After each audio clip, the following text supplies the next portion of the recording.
Hi friends, welcome back to my channel Tanuja Praveena Madana. అందరూ ఎలా ఉన్నారండి? బాగున్నారా? నేను కూడా చాలా బాగున్నానండి. ఇప్పుడు అందరూ న్యూ హౌసెస్‌లో మాడ్యులర్ కిచెన్ అనేది ఒక పార్ట్ అయిపోయింది కదండీ! ఈ మాడ్యులర్ కిచెన్‌లో మెయిన్ ఇంపార్టెంట్ ఐటెమ్ ఏంటంటే చిమినీ అండి. ఈ చిమినీ వాడడం అయితే చాలా ఈజీ అండి. బట్ దాన్ని క్లీన్ చేయడం చాలా కష్టము. దాన్ని మనం రెగ్యులర్‌గా క్లీన్ చేసేసుకుంటే దాన్ని క్లీన్ చేయడం కూడా చాలా ఈజీ అండి. అది ఎలాగో ఈరోజు వీడియోలో అయితే చూద్దాము. నేను ఎవ్రీ 1 మంత్‌కి ఒకసారి చిమినీ అయితే క్లీన్ చేస్తానండి. బట్ ఈసారైతే 2 మంత్స్ వరకు చేయలేదండి.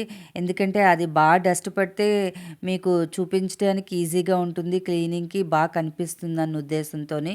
ఇదిగోండి, నేనైతే ఇప్పుడు బాఫిల్స్ అయితే ఓపెన్ చేస్తున్నాను. మా చిమినీ ప్రెస్టీజ్ కంపెనీ అండి. మేము తీసుకొని 7 ఇయర్స్ అయింది. అయినా ఇప్పటికొచ్చి ఒక్క ప్రాబ్లమ్ కూడా లేదండి. చాలా బాగా వర్క్ అవుతుంది. బట్ మనం రెగ్యులర్‌గా దాన్ని క్లీనింగ్ చేస్తే ఏ వస్తువైనా ఎక్కువ రోజులే మన్నుతదండి. ఇదిగోండి, బాఫిల్స్ చూసారా ఎంత డస్ట్ పట్టేసున్నాయో. బాఫిల్సే కాదండి, చుట్టూ కూడా చాలా డస్ట్ అయితే పట్టేసుంది ఈసారి. దాన్నంతటిని ఎంత ఈజీగా రిమూవ్ చేస్తానో ఒకసారి చూడండి మీరు.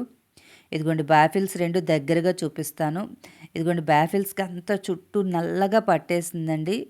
ఇదిగోండి, పైన కూడా అంతా ఒక లేయర్‌లా ఫార్మ్ అయిపోయింది. దానికైతే మనం ఒక టబ్బు తీసుకొని అందులో కొద్దిగా హాట్ వాటర్ అండి. అంటే మరీ ఎక్కువ హాట్ వాటర్ కాదు, కొద్దిగా హాట్ వాటర్ అయితే తీసుకోవాలి. దానిలో డ్రైనెక్స్ అని మనకి దొరుకుతుందండి. ఇది మన షింక్స్ అవి బ్లాక్ అయిపోయినప్పుడు అప్పుడు మనం రాత్రులు కట్ చేసి ఆ పౌడర్ వేస్తూ ఉంటాం, డ్రైనెక్స్ అని. ఆ పౌడర్ అయితే తీసుకొని ఒక ప్యాకెట్ అంతా పడదండి. ఒక హాఫ్ ప్యాకెట్ అయితే పడుతుంది ఒకసారికి.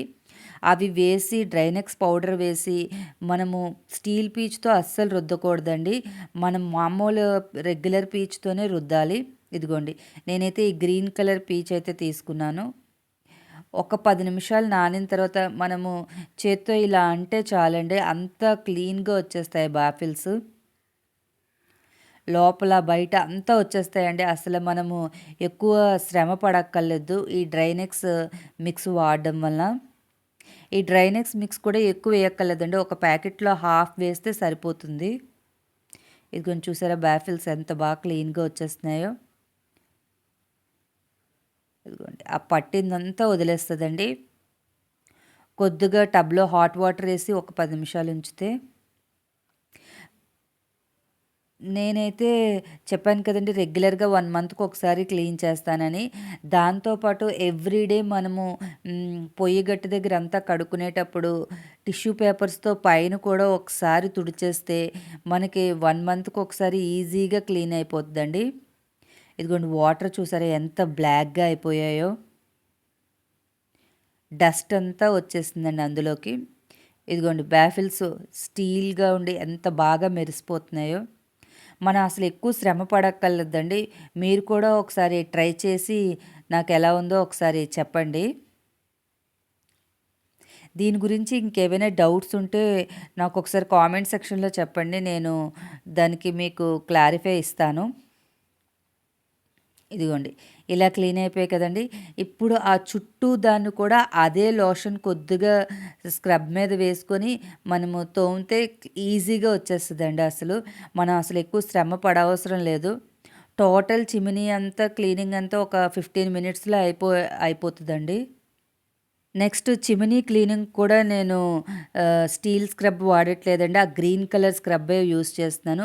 దాని మీద చిన్న పౌడర్ వేసుకొని మనము చిమినీ పైన, కిందన అంతా శుభ్రంగా అయితే క్లీన్ చేసేసుకోవచ్చు. ఒక్కసారి తడిగుడ్డ పెట్టేసి తర్వాత పొడిగుడ్డ పెట్టేస్తే చిమినీ అనేది చాలా నీట్‌గా అయిపోతుంది. ఇదిగోండి, నెక్స్ట్ ఇక్కడ బాఫిల్స్‌ని అయితే అరేంజ్ చేసేస్తున్నాను. నేనొక విషయం మర్చిపోయానండి. చిమినీ క్లీనింగ్‌లో స్టీల్ స్క్రబ్బర్ వాడకూడదు అని చెప్పాను కదా! ఎందుకంటే మనము స్టీల్ స్క్రబ్బర్ వాడితే గీతలు పడిపోతాయండి బాఫిల్స్‌కి, నెక్స్ట్ చిమినీకి అంతాన. దానివల్ల నెక్స్ట్ టైమ్ మనం క్లీన్ చేసేటప్పుడు ఇంకొద్దిగా ఎక్కువగా పట్టేస్తది. అందువల్ల మనము గ్రీన్ కలర్ స్క్రబ్బరే వాడాలి చిమినీ క్లీనింగ్‌కి. ఇంకెందుకు ఆలస్యం, పండగైతే వచ్చేస్తుంది కదండీ! క్లీనింగ్‌లైతే మొదలు పెడుతున్నారా? ఈ టిప్ వాడి మీ చిమినీని ఈజీగా క్లీన్ చేసుకోండి. మరిన్ని విషయాల గురించి నా ఛానల్ చూడండి, సబ్స్క్రైబ్ చేయండి. Thank you for watching. Bye.